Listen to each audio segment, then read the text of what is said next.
human rights.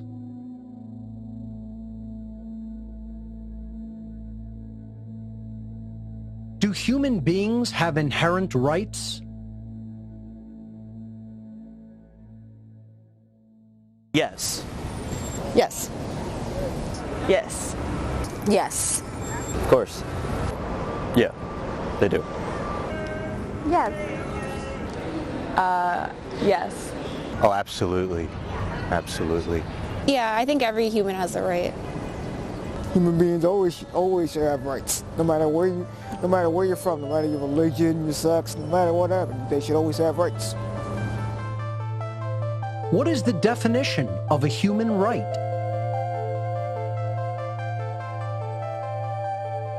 A human right is something that, by the fact that we exist as individuals, we're entitled to just by the nature of being.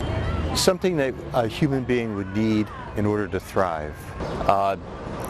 Something provided to a human just for existing. Something that everyone deserves, like just being born and being alive. The right to have like shelter and food and water and like basic necessities. You know, I want to go with life, liberty, and the pursuit of happiness, essentially. But food, shelter, and basic needs, I think, are human rights.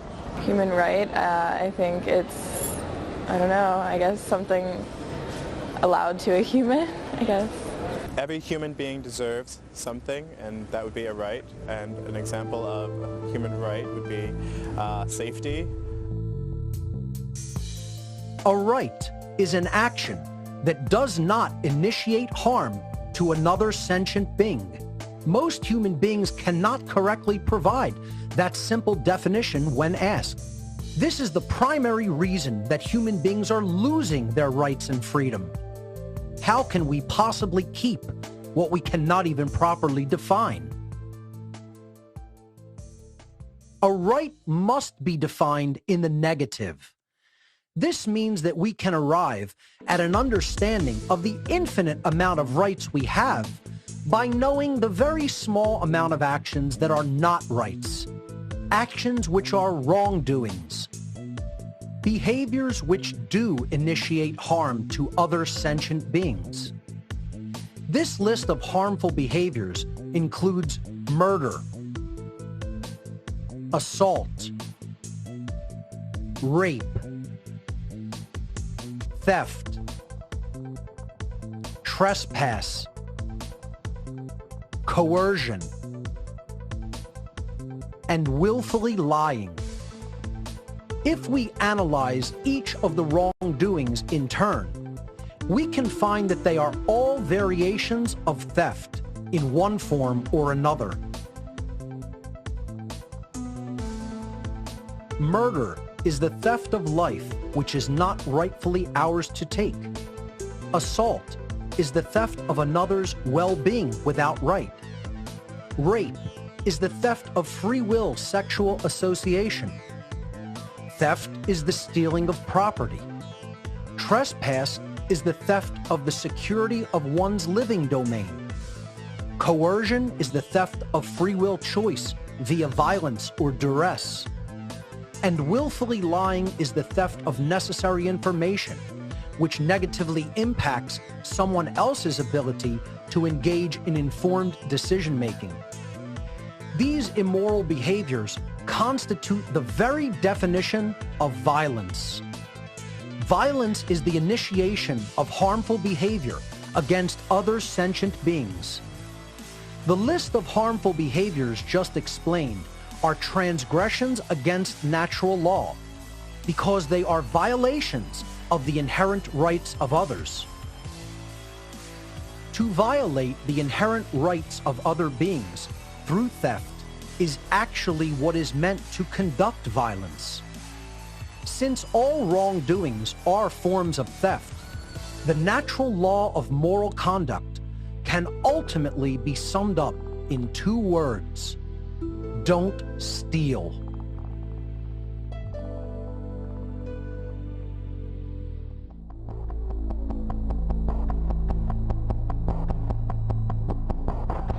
The non-aggression principle and the self-defense principle. The non-aggression principle is one of the main principles of natural law. This principle means that it is morally wrong to initiate aggression or violence upon other sentient beings.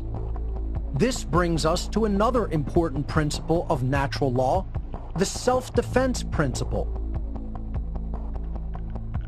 Individuals always reserve the natural right to use physical force to defend themselves against acts of violence conducted upon them. Self-defense is not, and should never be considered to be, violence. Self-defense against violence is an inherent right of all sentient beings. Do human beings have the right to defend themselves against aggression? Yes. Yes. Yes. Yes. Yeah. Yes. Yes. Yes. Yeah. If the aggression is physical, I would say yes. If physical force is acted on them first.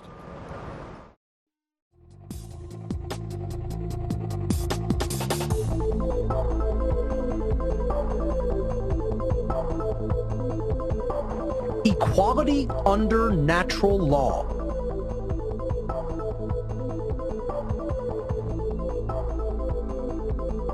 Does everyone have the same rights? Or do some people have more rights than others? I think people should have rights that are equal to everybody else. I think in a perfect world, everyone would have the same rights, but as the world is right now, people don't all have the same rights. Not everyone has the same rights. Some people have different rights, some money, or privilege, class, things like that. In reality, some people have way more rights than other people. There's definitely some rights that some people possess and others don't. Most people would agree with the fact that the behaviors which initiate harm to others are immoral actions. The problem arrives when we fail to hold everyone to the same account regarding the morality of their actions. We must understand that everyone has the same rights as everyone else, and there are no exceptions to this law. If no individual possesses the right to perform a certain action because it initiates harm to another, then no one can delegate such a non-existent right to any other individual or any other group, and thereby magically turn a wrongdoing into a right. In other words, everyone possesses exactly the same natural, inherent rights as everyone else, and there are no exceptions to this rule for individuals in government, police, military, or any other societal institution. This is what is meant by equality under natural law.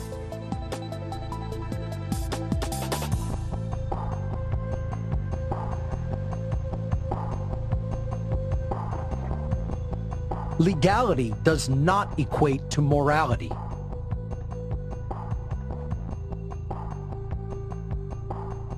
Is government authority morally legitimate? I mean, I think we need laws and regulations, but I'm not sure our laws and regulations are always moral. Not always. Yeah, I believe it is. To some extent. It depends on whether the authority was, at least in our democratic tradition, whether the authority was based on the consent of the governed.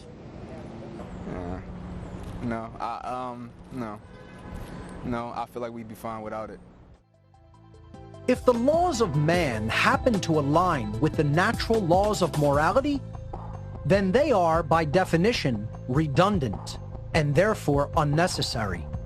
If man's law is in opposition with natural law, and therefore false and immoral, it can never be legitimately morally binding upon anyone. Because something is either legal or illegal does not make it moral or immoral. Recognizing this, we can then arrive at the correct understanding that all so-called human authority is morally illegitimate because it is not voluntary, and it is based upon coercion and violence, which is itself immoral behavior.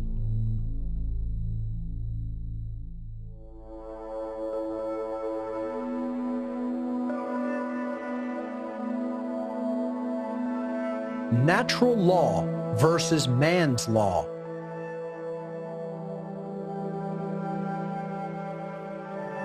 Does government authority exist in nature?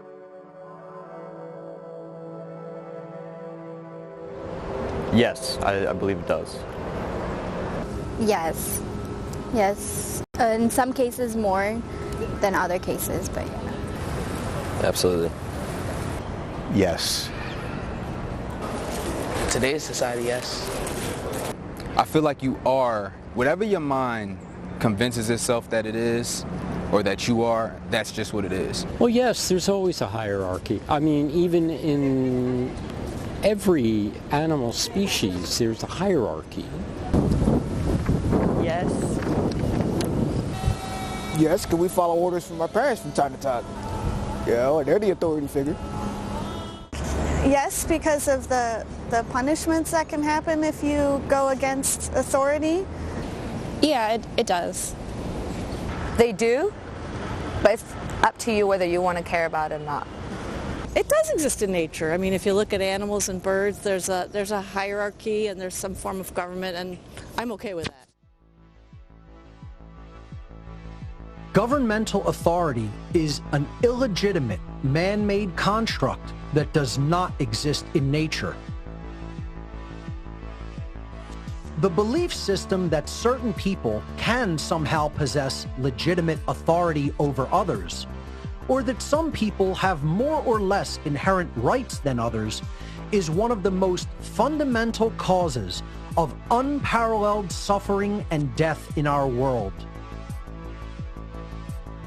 Authority is, and always has been, an untrue, illusory, illegitimate, and immoral claim, which is, unfortunately, accepted and believed in by most human beings with absolute religious fervor. The so-called delegation of authority to politicians, police, and military is inherently morally illegitimate and cannot actually be done in nature, since it is impossible to bestow or delegate a, quote, right to someone else, which no one possesses as an individual.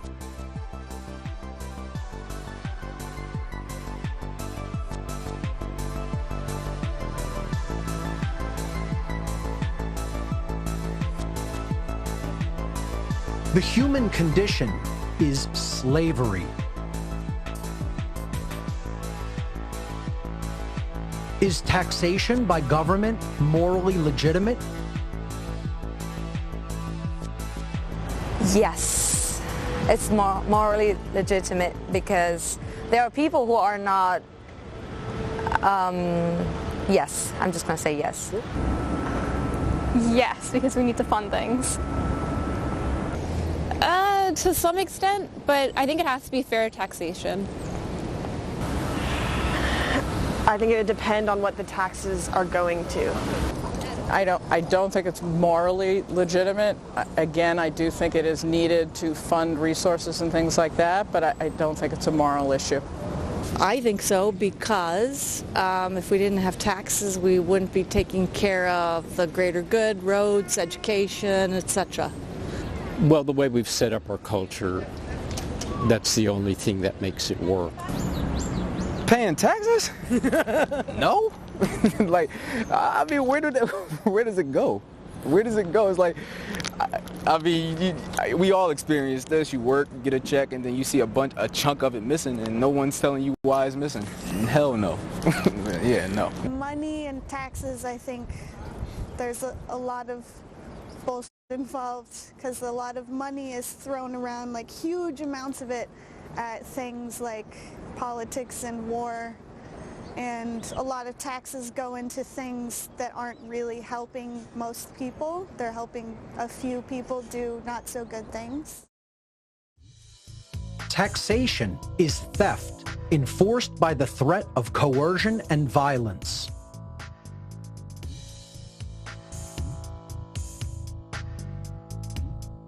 Are drug laws morally legitimate and necessary? Or do people have the right to put into their body what they choose?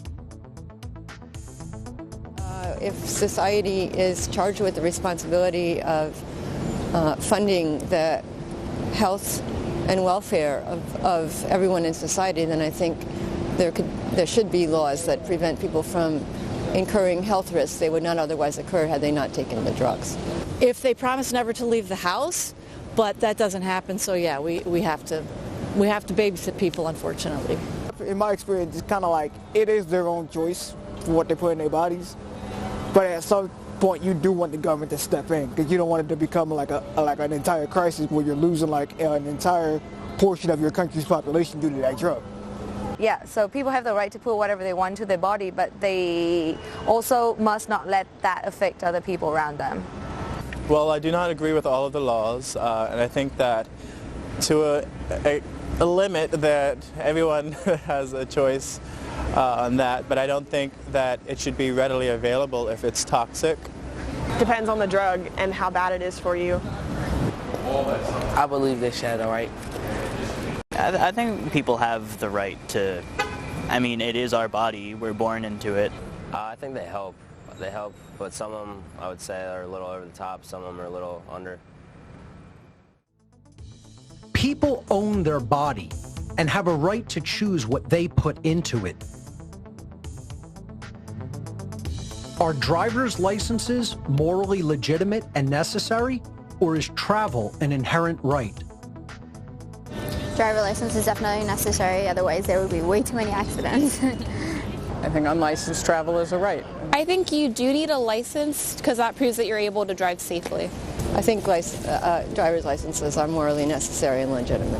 I would want someone who's going to be driving a car to know how to drive a car, so yes, I would say that driver's licenses are pretty necessary. You need a license. Have you seen people driving in Philly? Have you seen people driving? They're texting, they're not paying attention. We got to babysit people, unfortunately. Driving licenses are necessary because I feel like you shouldn't be able to drive after a certain age. I think there could be even more rules with driver's licenses, actually. I think they're too lax. That's another interesting question. I know a few people without licenses who drive, but I don't think it's 100% ethical, or I think there are some drawbacks to that, mainly the application process. Licensed drivers is morally legitimate. Driver's licenses are a coercive restriction on the natural human right to travel. If a government law prohibits an action that doesn't cause harm to anyone else, are people morally obligated to obey that law? Yes. It brings peace to the society.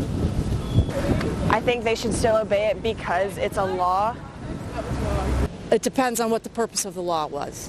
It might have a purpose other than harm. It might be for a greater good, or it might be, so that's a definite maybe.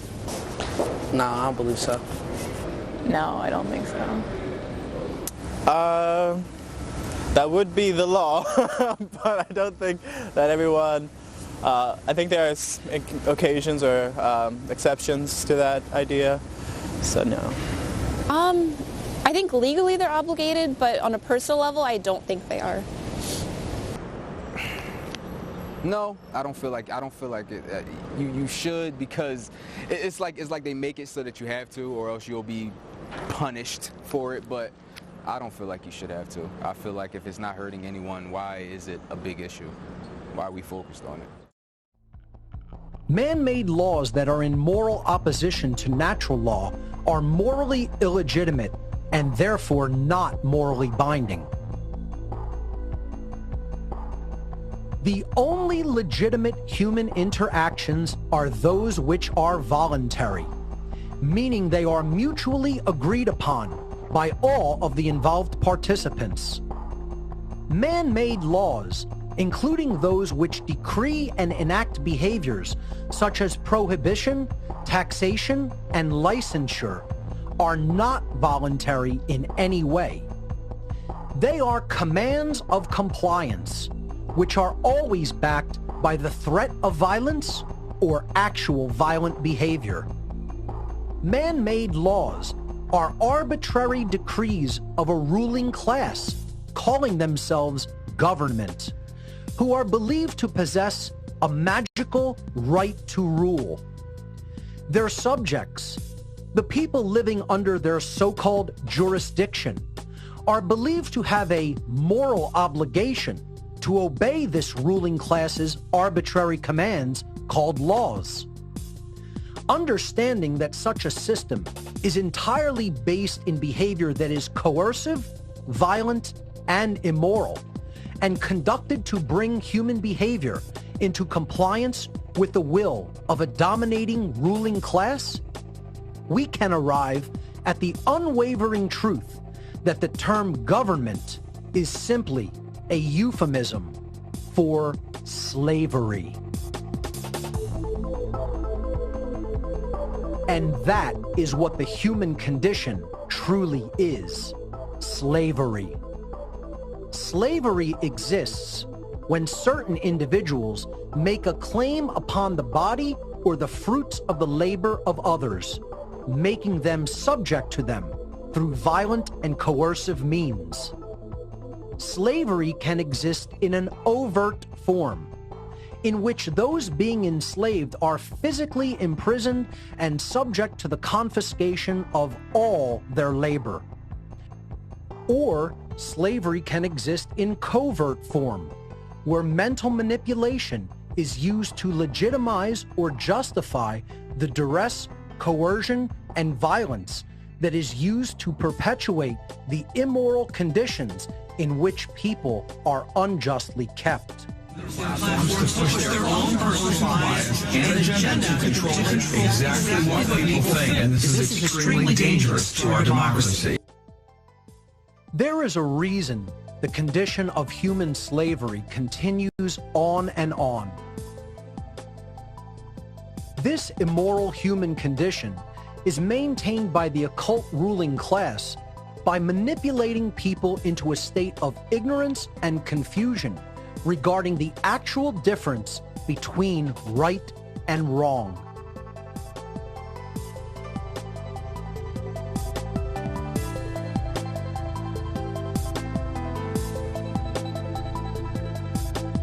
Objective morality. Is morality objective or subjective? I think morality, to some extent, is human interpretation, but there is a clear right and wrong on other topics. I think it depends on, definitely depends on who you are, because a different person can see it a completely different way. You get what I'm saying? I think it depends on the situation. I believe morality is based on opinion. I mean, I don't really believe that you're necessarily born with a good or bad morale. It's basically based on your life circumstances. I think it's definitely subjective. I think it depends on opinion and the situation. I think it's dependent on human opinion. No, I don't believe that there's such thing as objective morality. I mean, I'm inclined to say that it exists, objective morality, but I don't think that we have the capacity to understand something that all-encompassing. I think morality is objective. Objective. I mean, mostly on human perception, but I'd say there's like a societal viewpoint, It's a tough question. The way I feel about it is if you're not hurting anyone and if it makes you happy, why not? Sadly, I think it's subjective, and that it's open for agreement or discussion, kind of. I think it's written in. I think it should be pretty clear. I think it's written in stone, and it's to some point with some opinion, I guess. I don't think it's written in stone. I think it is subjective, actually. I think it's subjective. Yeah, okay. I personally think it's more objective than relative.